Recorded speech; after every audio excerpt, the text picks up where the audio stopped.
Malakas na naman na lindol ang tumama sa Pilipinas at ito nga ay nasa parte ng Mindanao. At ito isang kuha sa Robinson Place sa Butuan City.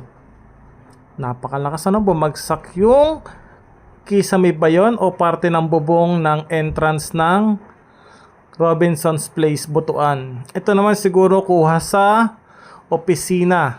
Buti na lang naka-duck and cover yung mga tao dyan.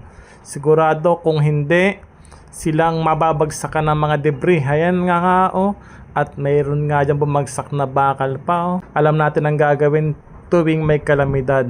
At eto naman siguro kuha sa isang bahay din ba to o opisina. Ayan nga para silang winasiwas na lang. Diba nakakatakot talaga? Kung ikaw ang maka-experience ng ganito, kaya dapat lagi tayong handa, alam ang gagawin kung may mga ganitong sakuna.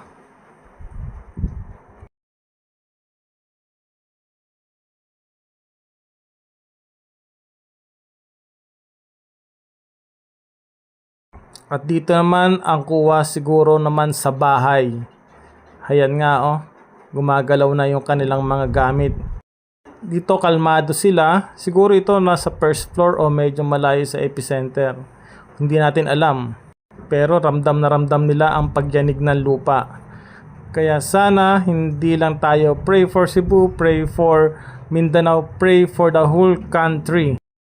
Dahil napakarami nang dumating sa ating bansa na delubyo.